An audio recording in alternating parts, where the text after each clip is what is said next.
Haleluya. Yesu amefanyaje?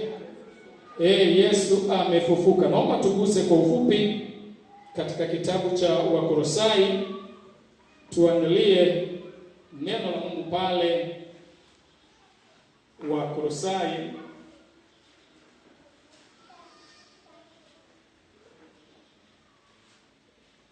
Haleluya. Sura ya 3. Wakolosai, naomba tuone wote. Sura ile ya 3. Lipo neno la Mungu pale. Mstari wa kwanza. Aliyepata atusaidie. Biblia inasema, basi mkiwa mmefufuliwa pamoja na Kristo, yatafuteni yaliyo juu Kristo aliko, ameketi mkono wa kuume wa Mungu. Endelea. Yafikirini yaliyo juu, sio yaliyo katika nchi. Kwa maana mlikufa na uhai wenu umefichwa pamoja na Kristo katika Mungu. Endelea. Kristo atakapofunuliwa, aliye uhai wetu, ndipo nanyi mtafunuliwa pamoja naye katika utukufu. Amen. Basi ikiwa mmefufuliwa pamoja na Kristo, yatafuteni yaliyo juu, Kristo aliko. Haleluya. Ikiwa tumefufuliwa pamoja na Kristo. Ikiwa umefufuka pamoja na Yesu Kristo.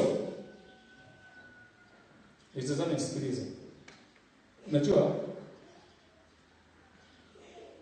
sidhani inakaa vizuri. Anayefufuka ni mtu aliye hai, aliyekufa. Aliyekufa.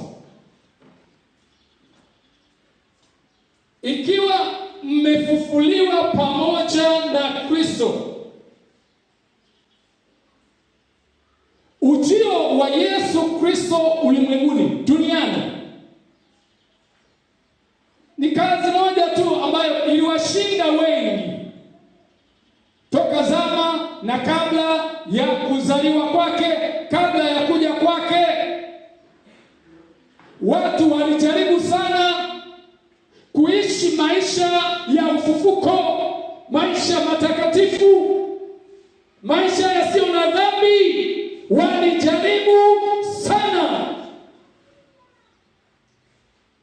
Ng'ombe zilienda, mbuzi zilienda, kondoo pia zilienda, lakini bado mwanadamu akabaki katika ufu.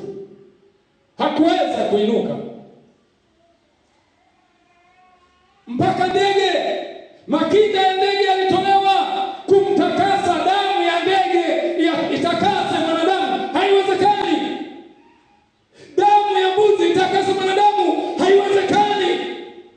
Wanyama wa kila aina waliokuwa wanatolewa, sijui ni samaki, sielewi, ili yamkini vimtakase mwanadamu, haiwezekani, haikuwezekana.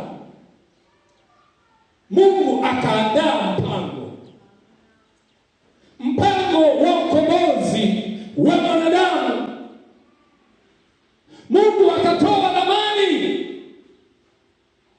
Njia gani sahihi ambayo itamfanya mwanadamu akubarike? Pasaka zote Wayahudi walisherehekea kwa kuchinja. Pasaka ya Yesu hakuna kondoo, mnyama yeyote aliyechinjwa.